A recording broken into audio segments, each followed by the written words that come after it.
último ponto que nós falamos, nós estávamos tratando aqui do dano extra patrimonial. Eu falei para vocês de um breve histórico aqui.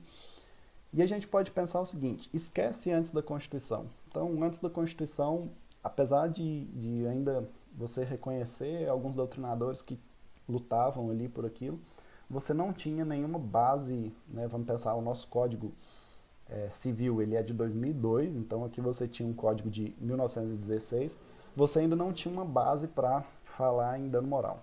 E aí vem a Constituição de 88 e traz expressamente essa dicotomia, praticamente, que a gente trabalha aqui, né, que é a indenização pelo dano moral e pelo dano material. Como nós fizemos essa, vamos trabalhar com o mesmo raciocínio que nós temos da Constituição, que é dividir um dano que é patrimonial aqui, você reverte ele por meio daquilo que a gente chama de reparação, e você tem que indicar o dano que é extra patrimonial, que a Constituição chamou de moral. Beleza.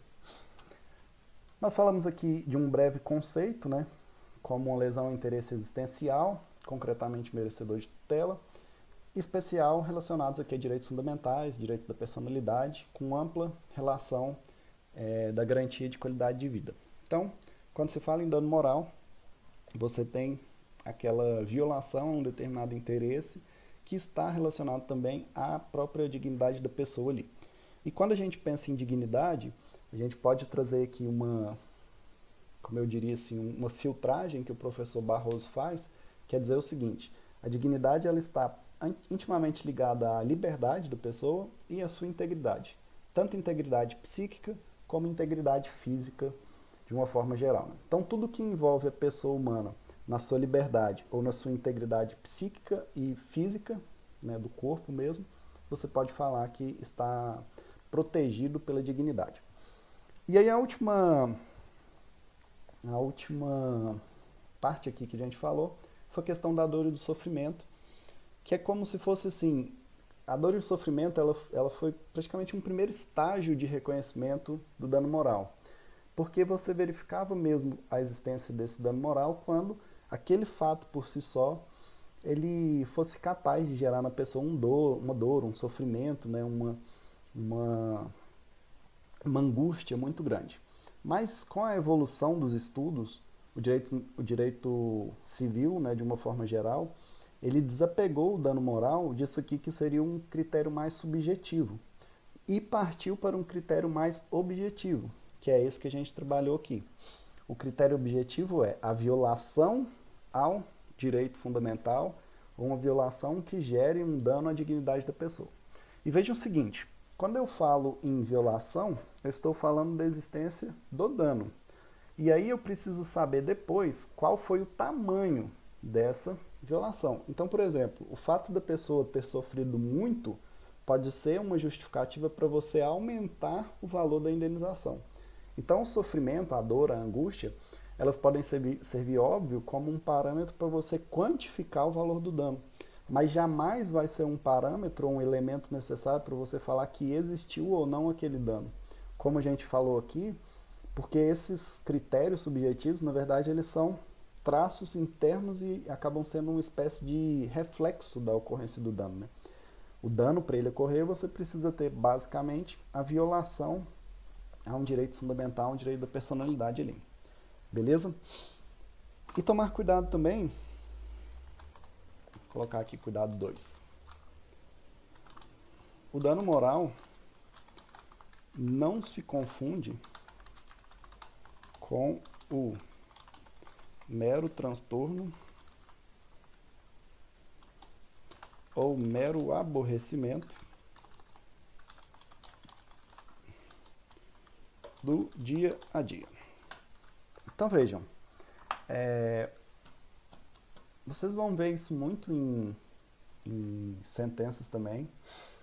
A pergunta do Zé Carlos aqui: a Constituição foi um divisor de águas do direito civil? Com certeza, a Constituição ela é um divisor de águas em todo o sistema jurídico brasileiro, né?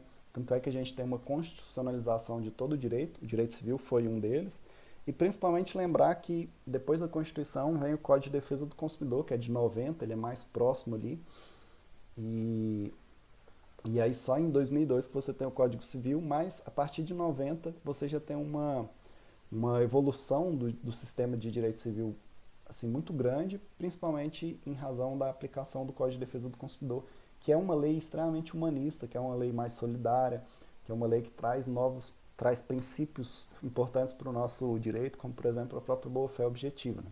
O Código de 1916 ele não tinha boa-fé objetiva. Então, de 90 até 2002, o que se aplicava de boa-fé objetiva no direito civil, no direito privado de uma forma geral, vinha extraído do Código de Defesa do Consumidor. Inclusive, como eu mostrei para vocês, ou se eu não mostrei, eu vou mostrar, o Código de Defesa do Consumidor ele traz expressamente a existência do dano moral também. Né? Lá no artigo 6º, como direito básico do consumidor, ele traz que existe, eu vou colocar isso aqui agora, já que eu estou falando, ele traz o dano moral como um direito básico do consumidor. Não só o dano moral, mas ele reconhece também o dano material, coletivo, né, e individual. Ele traz essas hipóteses aqui. Aqui, ó. Vou colocar aqui no nosso caderninho. Vou colocar assim, o Código de Defesa do Consumidor, querido CDC, traz consigo também a expressa existência, ou vamos pensar, reconhecimento do dano moral como direito básico do consumidor nos termos do artigo 6º. Então lá no código você vê a seguinte expressão: são direitos básicos do consumidor, e aí o inciso 6 vai falar o seguinte: a efetiva prevenção e reparação dos danos patrimoniais e morais, individuais, coletivos e difusos. Então aqui, uma grande inovação, e inclusive o Código de Defesa do Consumidor é uma lei importantíssima para os direitos difusos e coletivos, que você reconhece também a possibilidade de um dano ser um dano em âmbito coletivo mesmo, né? Atingir várias pessoas ao mesmo tempo, a ponto dele ter uma autonomia. Então a gente pode relembrar esse ponto aqui para mostrar para vocês que não foi só a Constituição que trouxe, né, essa previsão aqui, a gente poderia ir mais e buscar também lá no Código Civil. Aí já vou colocar assim, 1990 trouxe consigo também a expressa existência. Aí nós vamos aqui no Código Civil, já que nós estamos provando que existe a previsão legal de existência do dano moral, e o Código Civil, esse artigo aqui, que eu sei que todos vocês sabem de cor já, vou colocar assim, também o Código Civil, em 2002, expressamente trouxe a existência ou reconhecimento dessa espécie de dano. E aí vamos lembrar aqui que o artigo 186 fala que aquele que por ação, omissão, voluntária, negligência ou imprudência violar direito causado no outrem, ainda que exclusivamente moral, comete ato ilícito. Então, temos aqui 3 legislações que a partir da Constituição em 1988, o Código de Defesa do Consumidor em 1990 e o Código Civil em 2002, trazendo expressamente a existência do nosso sistema a existência desse dano que a gente está chamando de dano moral aqui. Aí beleza, o que eu estava falando para vocês é o seguinte: o dano moral não se confunde com um mero transtorno ou um mero aborrecimento do dia a dia. O que é isso? Veja o seguinte, tem alguns autores que vão falar assim: viver é sofrer dano, inclusive a nossa própria vida, né? Cada dia a gente acaba sofrendo um pouco de dano à nossa própria existência, cada dia você morre um pouco. Então existem alguns danos, por exemplo, você está usando seu carro, como o Flávio, o simples fato de estar usando o carro, você já está danificando ele. É o pneu que está sendo gasto, é o motor que está sendo gasto, é tudo, né? Tudo que você mexe ali, você está danificando ele. O uso por si só ele gera, o consumo por si só ele gera um dano. Quando a gente fala na existência do dano moral aqui, portanto, você tem que se afastar daquilo que é algo natural, é um mero transtorno, é um mero aborrecimento. Inclusive isso é uma justificativa para muitos juízes não concederem o dano que a gente está falando, dano ao tempo. Eles falam lá o seguinte, vocês verão isso em várias sentenças aí, jurisprudências. Não tem como você indenizar a pessoa que fica 4 horas na fila de um banco, porque senão você teria que indenizar a pessoa que fica na fila de um shopping, na fila de um cinema, na fila de uma loja da Apple quando sai o lançamento do iPhone, na fila de um supermercado. E aí você chegaria a um ponto em que tudo deveria ser indenizado. Tudo se tornaria dano. E aí tudo se tornando dano, você não teria, na verdade, nenhum dano, né? Porque você teria que ter uma vivência que não seria em sociedade. Então, para dizer o seguinte, que para ter efetivamente o reconhecimento de um dano moral, tem que ser um transtorno, um aborrecimento que extrapole muito os juízos de razoabilidade. Um mero transtorno, um mero aborrecimento, um descuido ali qualquer, ou um pequeno prejuízo inerente à convivência do dia a dia, ele não pode ser considerado aqui um dano moral. Tem uma jurisprudência legal, se eu não me engano é lá do Tribunal de Justiça do Rio de Janeiro, que fala o seguinte, a pessoa ela ia em uma determinada festa, e aí lá no convite falava assim, a festa com vestido de gala, né? E a pessoa não foi com os trajes ali adequados. Né? Parece que era uma mulher, eu não sei, e ela foi com uma roupa que não seria ali vestido denominado vestido de gala. E ela foi barrada na entrada da festa. E entrou com ação, falando que a imagem dela, a honra dela, enfim, que ela sofreu dano moral ali. E aí a sentença é bem legal, depois isso vira um acordo no tribunal para se tornar jurisprudência, que vai dizer o seguinte, aquele que se submete a uma festa que exige até o tipo de vestimenta, se submete também a sofrer esse tipo de pressão social quando não se adequa, né, aquela vestimenta ali de gala, enfim, que era um aborrecimento. A partir do momento que ela leu lá vestido de gala e ela não sequer se preocupou em descobrir o que era um vestido de gala, ou se ela sequer se preocupou em ir realmente com aquele tipo de vestido ali, não tem como depois ela pleitear danos, e aí entende o tribunal, nesse caso aqui, que você está em uma situação de mero aborrecimento, mero transtorno aqui, que a própria parte, inclusive, contribuiu ao se submeter a esse tipo de...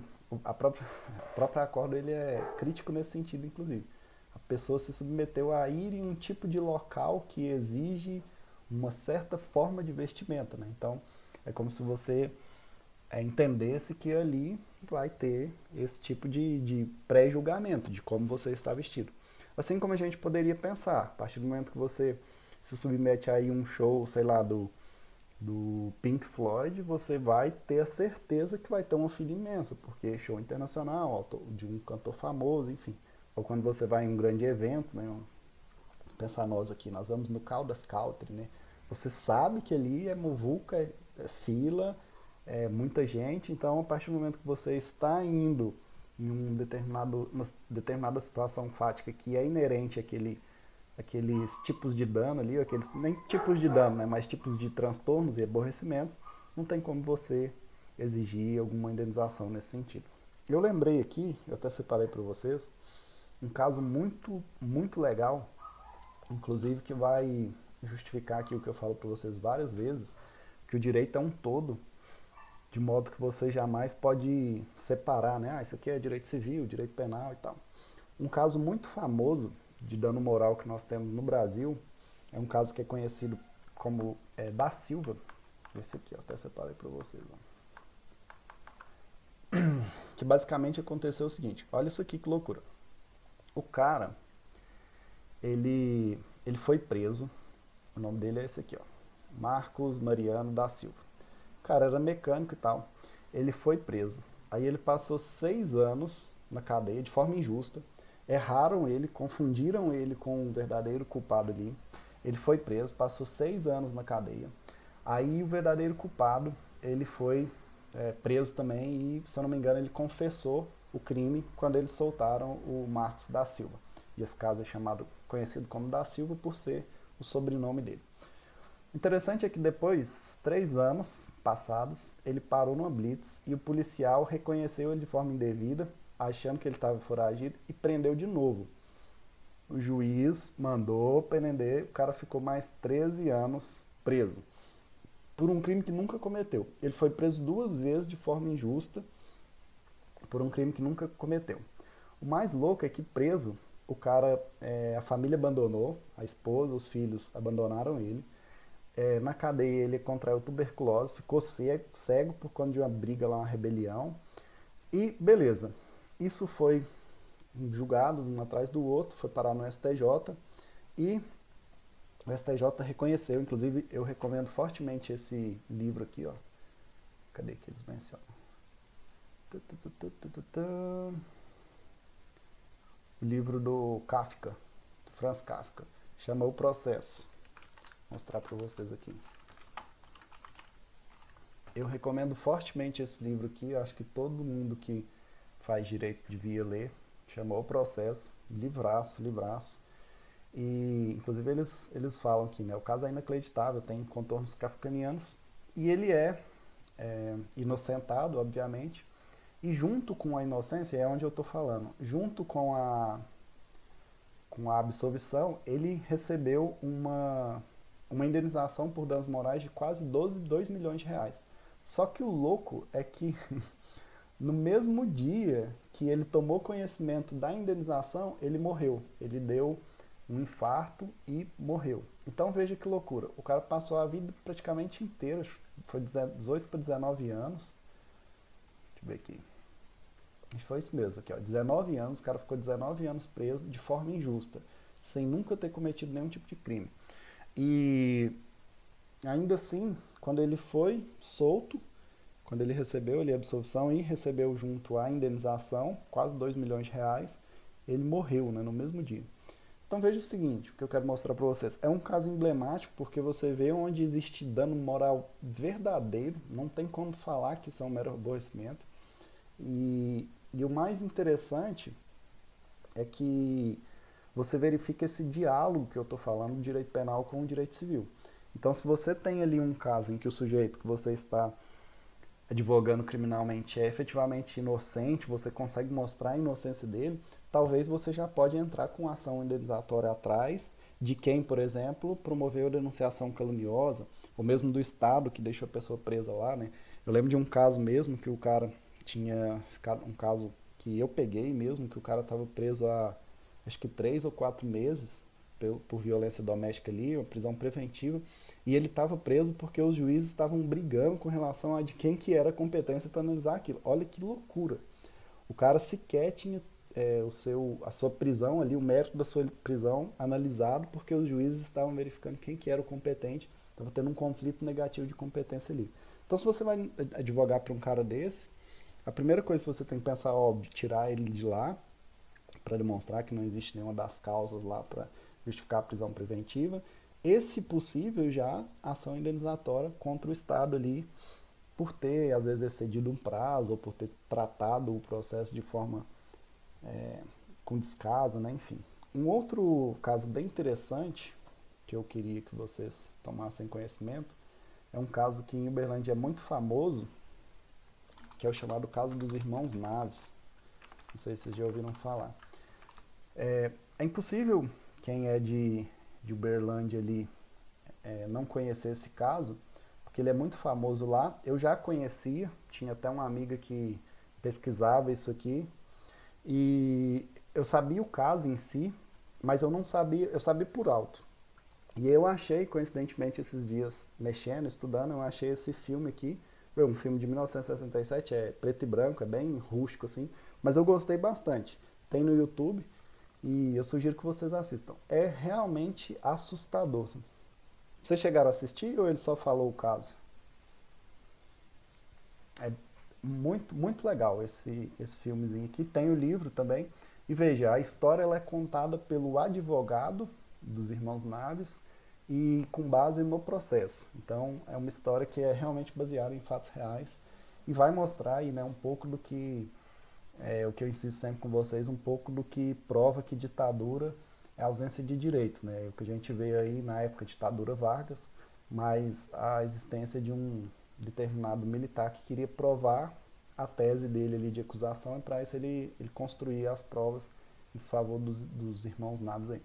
Esse caso é bem famoso e também vai chegar à mesma conclusão. Os dois presos de forma injusta, fora a tortura e do família, mais dos dois irmãos e tudo. E você tem uma indenização ali no final, reconhecendo, né, o dano moral que eles sofreram por trás de toda essa história aí.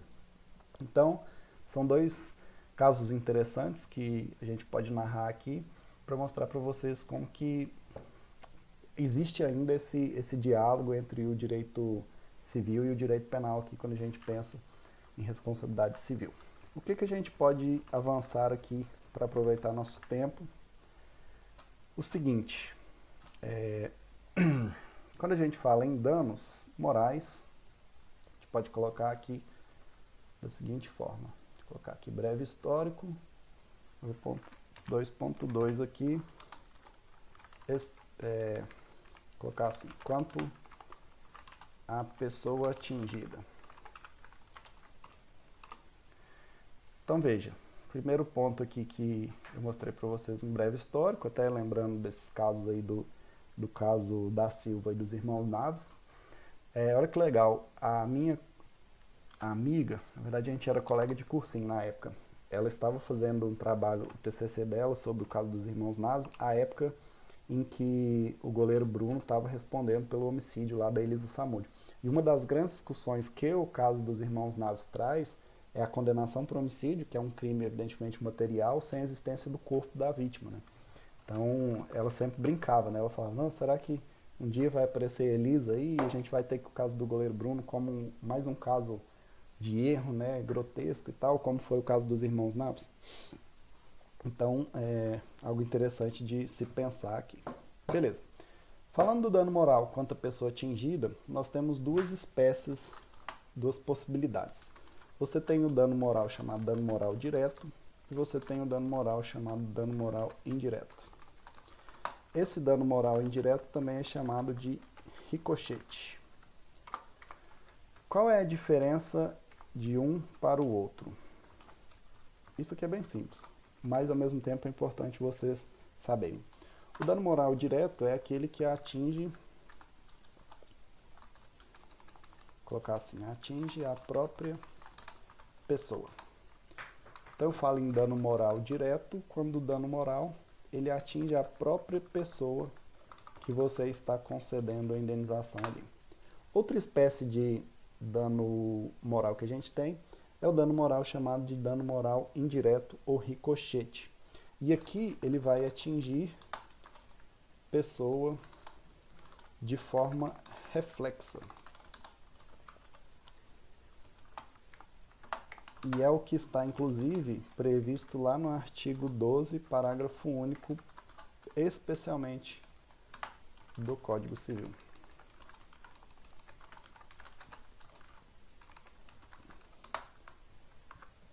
Vamos lá. Artigo 12. O que nós temos no artigo 12?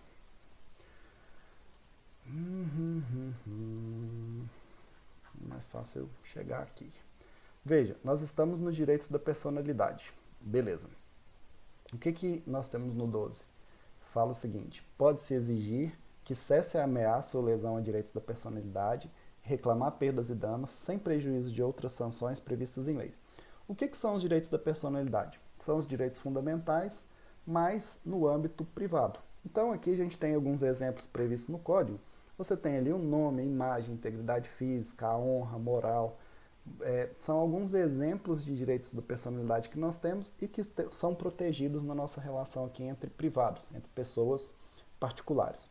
Então, você pode exigir que cesse a ameaça, a lesão a qualquer tipo de direito e reclamar as perdas e danos, que é o que a gente está trabalhando aqui, indenização, sem prejuízo de outras sanções. Beleza. Aí vem o parágrafo único e fala o seguinte: em se tratando de morto, terá legitimação para requerer a medida prevista nesse artigo o cônjuge, sobrevivente ou qualquer parente em linha reta ou colateral até quarto grau. Vou copiar isso aqui, jogar aqui. Então, o que é o dano moral indireto? e é uma situação bem interessante. O dano moral indireto é o dano que atinge a pessoa, principalmente da família daquele sujeito que seria em tese a vítima. Então veja, em se tratando de morto, você vai possibilitar o recebimento da indenização aqui no caso, e mesmo a cessação da lesão ali, o cônjuge e qualquer parente em linha reta ou colateral, ou seja, qualquer parente até o quarto grau. Exemplo claro aqui que a gente tem, vocês vão lembrar, é daquele... Esses dias teve um também, né? Daquele cara da música da Jennifer, né? Eu não vou saber o nome. Mas que caiu no avião lá e aí tinha o corpo dele, enfim. E aí vem a televisão e mostra o corpo, o povo compartilhando no WhatsApp, né? Então vejam, inclusive um dos direitos da personalidade é o direito ao corpo morto, né? E quando você tem essas violações, por mais que não tenha como você falar que aquela pessoa sofreu dano porque ela morreu, e a gente sabe que os direitos subjetivos, eles só são reconhecidos até o momento em que a pessoa morreu, depois de morto não tem mais direito, como diria um amigo meu, um aluno meu, né? Morreu, acabou.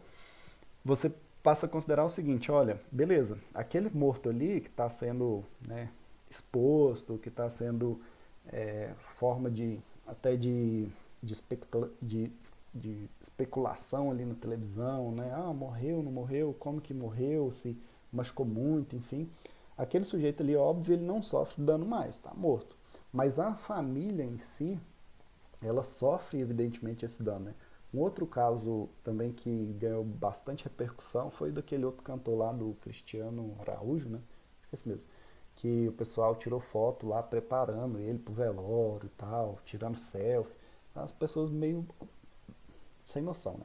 Depois ainda teve aquele carinha da Globo lá, que eu não sei, acho que não sei se foi o Pedro Bial, que falou mal, né? Ah, o cara nem era conhecido e tal. Então veja, são situações em que você tem um dano moral, mas não é exatamente aquele sujeito lá porque ele já morreu.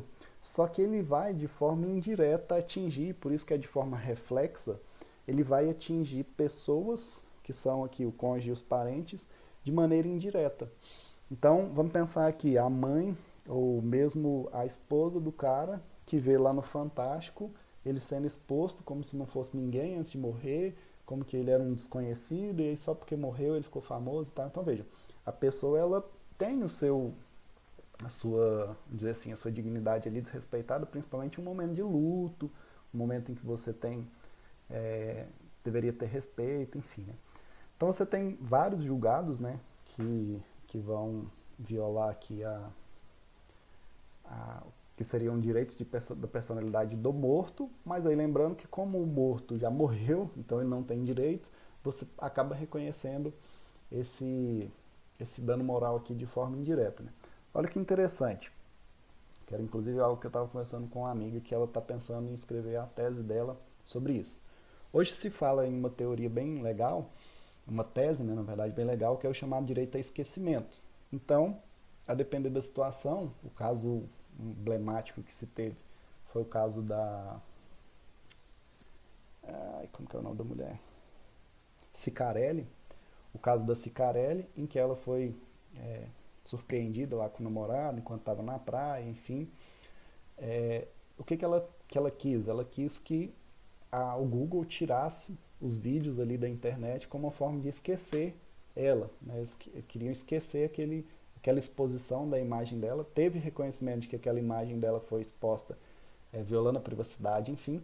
E aí, além da cessação, ela queria que tirassem das buscas aquilo ali. Um outro caso interessante também é o do filme que a Xuxa fez quando era adolescente, filme pornográfico e tal. E ela queria que, o direito ao esquecimento ali, ela queria que tirassem aquelas filmagens ali, o acesso àquele vídeo da internet para poder esquecer isso aí. Né? Inclusive teve um caso hoje, eu esqueci o nome da mulher, é a mulher que foi justificar, inclusive, a lei de crimes hediondos, né? Eles queriam, Glória Treves, acho que é, Eles queriam que retirasse, o réu queria que retirasse esse caso da mídia e não pudesse mais falar sobre esse caso, porque parece que ele está quase saindo da cadeia. Então, o julgado hoje foi que não tem esse direito ao esquecimento para esse caso específico, por ter um interesse público por trás ali. Mas por que eu estou falando tudo isso para vocês? O direito ao esquecimento é um tema, inclusive, que a gente pode trabalhar mais à frente. Porque a minha amiga já está cogitando a possibilidade de você ter um direito ao esquecimento de forma indireta. Então, às vezes, a pessoa já até morreu, mas a mídia fica falando daquilo lá, as pessoas ficam trabalhando com aquilo na internet e tal, e os parentes eles acabam sofrendo dano com esse resgate, né, dessa situação danosa ou de prejuízo de forma em geral. Então, achei bem legal a ideia dela. Então, existe essa construção aí também que é possível. O que a gente precisa ir além aqui é fazer mais um cuidado aqui, questão recorrente em provas de concurso, que é a seguinte: tome bastante cuidado com a possibilidade, é possível que a pessoa jurídica sofra dano moral. Então veja que interessante. Em regra, a gente falou aqui que o dano moral é uma violação, como falamos aqui atrás, é uma violação, cadê? Onde que está isso? Violação à dignidade da pessoa humana. Então toma bastante cuidado com isso aqui. Quando fala em direitos fundamentais e quando fala em direitos da personalidade, você está falando de pessoa humana, que é aquele ser dotado de um corpinho e um encéfalo altamente desenvolvido. Estrutura biopsíquica de pessoa, de humano. Mas é possível que a pessoa jurídica sofra dano moral. Por que isso? Porque se você abrir o Código Civil, lá no artigo 52, ele fala o seguinte: aplica-se às pessoas jurídicas no que couber a proteção dos direitos da personalidade. Eu falo isso aqui muito com os meus alunos lá do Direito Civil 1. Eu falo o seguinte: olha, não é que o código está falando, no artigo 52, que pessoa jurídica tem direitos da personalidade. Ele está falando aqui que você vai aplicar a mesma proteção que é conferida aos direitos da personalidade às pessoas jurídicas quando isso couber. E quando que isso é possível? Basicamente, nesses direitos aqui, que para a pessoa jurídica tem um imenso valor. Quais são eles? Nome, vamos colocar assim, nome, a imagem e a honra objetiva, que a gente vai chamar de fama. Então aqui são, vamos dizer assim, 3 direitos que são reconhecidos, a proteção deles também é pessoa jurídica. Então, se você sai, por exemplo, falando aí que a UniRV é uma bosta, professor não dá aula, não estuda, a aula é chata, papapá, você pode estar violando não só a honra objetiva, mas também a própria imagem da UniRV. Se você colocar lá uma foto, né, foto das salas vazias, falar, professor matando aula, enfim. Então veja, o que você tem aqui, portanto, é a mesma proteção que se dá aos direitos da personalidade, protegendo alguns valores da pessoa jurídica que tem exatamente um raciocínio parecido. Apesar de você não ter, por exemplo, o rosto de uma pessoa jurídica, para você falar, por exemplo, em imagem e retrato, você tem o estabelecimento ali, né, físico, vamos pensar aqui no nosso UniRV, né, você tem a foto ali do bloco e tal, que acaba tendo o mesmo raciocínio. Inclusive isso aqui é simulado, por isso que eu falei para vocês que cai bastante em prova. É a súmula 227, que diz o seguinte: a pessoa jurídica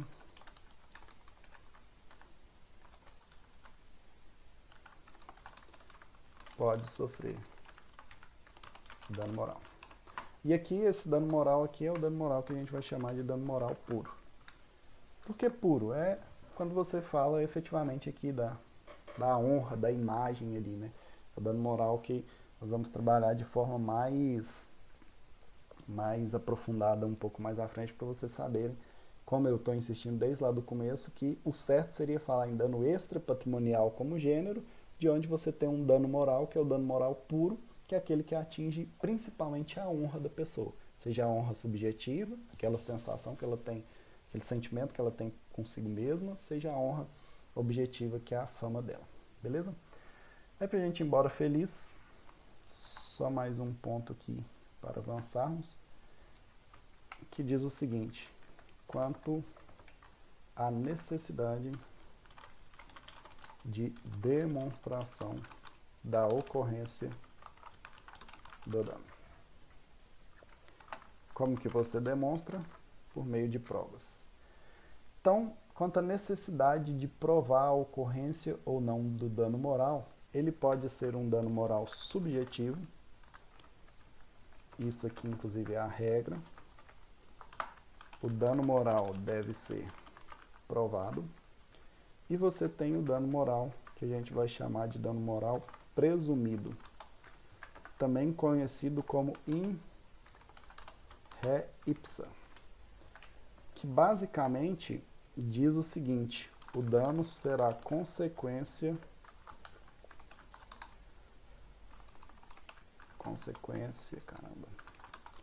lógica